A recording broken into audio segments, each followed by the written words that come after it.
Hello, my name's Alan Foom, and this is the fourth part of my course on managing your money while job seeking. So this is the fourth part, which is psychology of money.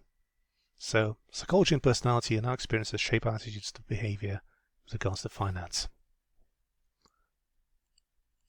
So we really need to talk to the bear about money. Not a very easy thing for many people to do, particularly when the bears with the china cups.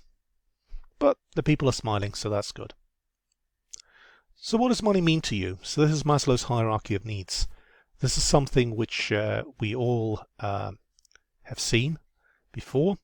So at the bottom end, foundation, money pays for basic bills, for your food, for your housing, for your heating, utilities to keep yourself alive. Money pays for safety and security. Knowing that you have a bit of cash is helpful when you pay the bills. Not having the cash, pay the bills is a very insecure and difficult place. Money plays a part in our relationships, obligations and gifts. You know, somebody's birthday, somebody's wedding, special occasion. Money plays for part in our self-esteem and status. Again, different in various cultures, different for various people, but it plays a part. And having money can enable self-realization. So all of this will be impacted by your situations. If you are looking for a job, all of this is up in the air, which is why it can be so emotionally difficult. Stages of money that we all go through. So initially there's please sir money, where you need every penny, you're living hand to mouth, you don't know where the next thing is coming from. You say please sir to everything. Yes please money. This is when you got a basic steady income, but you need a bit more security and realize your desires, and you're vulnerable to shocks when things go wrong. But also, potentially, things could be better. I'll think about it money. Got a reasonable steady income, some reserves, you have some choice. You can say no. But you're not really that secure. No thanks money. You have significant reserves and investment income. You got a reasonable choice. You're basically financially secure, but you just need that little bit more to get yourself to a place where you can realize your heart's desires. And the BPU money. When you're financially independent, you live comfortably off your investment, and you can say whatever you like to anybody because you don't need them for finances. Different from an emotional point of view, different from a belonging point of view, different from something useful to do, being a useful part of society part of you, but the finances are not the problem. Nice place to be if you can get there. Some attitudes to money. All of us have got different attitudes to money. They're usually linked to life experiences, including childhood, and cultural attitudes. And we can break them down into saver versus spender. Somebody who's okay with debt versus somebody who's horrified by debt. Somebody who's anxious or somebody who's carefree. Somebody who plans everything to the last cent. Or somebody who's spontaneous. Let's just go to Paris for a weekend because I feel like it.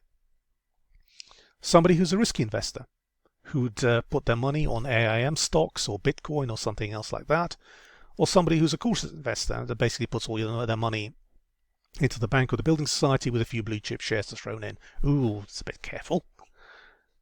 And somebody who shares the parental family attitudes, whatever they were, or somebody who rebels against them and has a new way of thinking. Now, there's no universal right answer, but you need to know where you are, what your attitudes are relative to everything else, because that will frame your future decisions.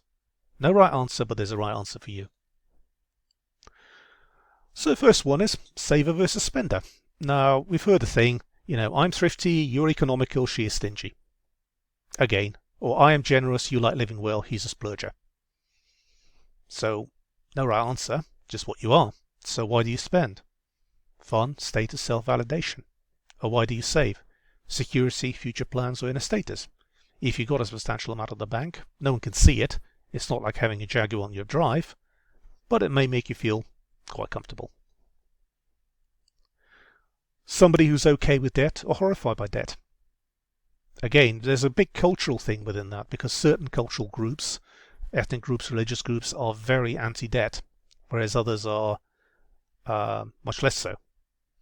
They can be a borrow today, spend later. Borrow today, spend now, pay later. Or if you don't have it, you can't spend it. Obviously, those are the two end members. You may need to borrow money to buy a house or a car. You may need to borrow money to pay an unexpected bill.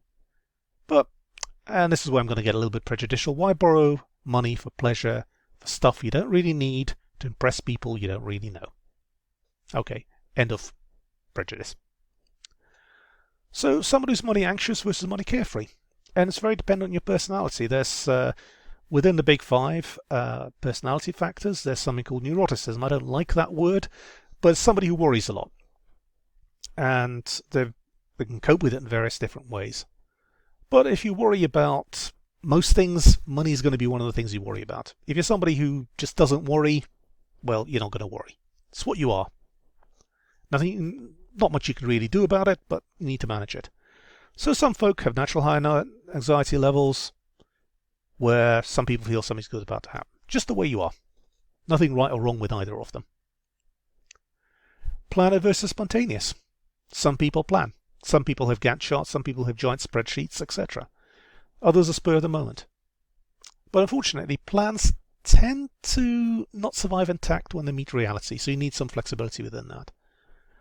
But spontaneous behavior and giving into your desires may also conflict with your financial reality. So, just something to think about.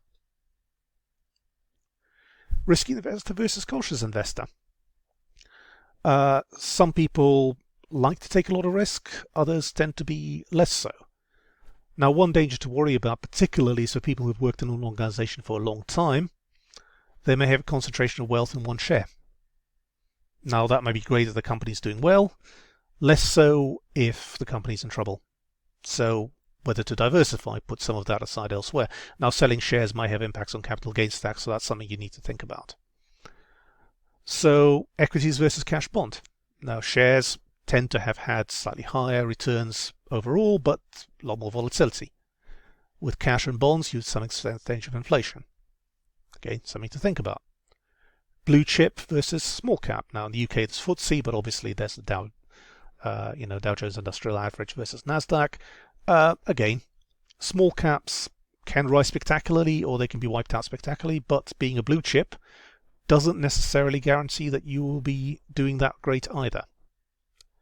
And then there's a focus on whether you want dividends as an income or whether you want riskier growth. Again, matter of personal choice, where you are, where you want to be. And this is one which is potentially perhaps a little tough to look at, which is whether you conform to family norms or whether you rebel against them. Now, a lot of people learn attitudes at home when they're children, and these experiences can shape us. For example, if money was plentiful throughout your entire life, you think it grows on trees. If money was scarce, you may be more anxious than necessary. If the situation changes, either you go from rags to riches or from riches to rags, then you might have the odd hang-up. Also, there are broader community or cultural norms. So within a particular ethnic group or religious group or community group, they may have a set of norms and you may be expected to follow them, and going against them might be a bit of a challenge. Doesn't mean that you don't have to, it's just knowing where you are. So what I do as part of my course is a little survey on money attitudes. There's no right answer, but there's a right answer for you, and you need to be honest with yourself as to where they are. So the first part is looking at saver versus spender. So 10 is a saver, where you save every last penny, and 1 is a spender, where you spend money like water. Okay with debt, horrified by debt. Somebody who's money anxious or money carefree. So again, you can rank yourself 1 to 10 with where you think you are. Obviously, it's a bit challenging with benchmarking yourself with where you would be, but try to be honest with yourself to see where you are in order to know where you are. Another one is whether you plan or whether you're spontaneous. What's your attitude to risk? And whether you're conformist or rebel to your cultural norms, the cultural norms that you come from. No right answer for you.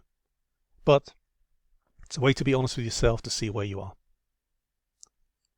So finally, keep climbing and look after each other like the bears. Sent to me by a mate of mine who was working for Total in Siberia, where they had bears climbing up the tanks. Had a big problem with people falling off ladders.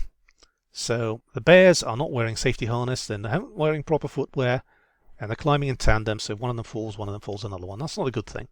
But the top bear is checking on his co-worker, and there are 3 points of contact at all times. So somebody in the tank had a bit of a shock. So keep climbing, look after each other, and see where you are. Thank you. Bye-bye.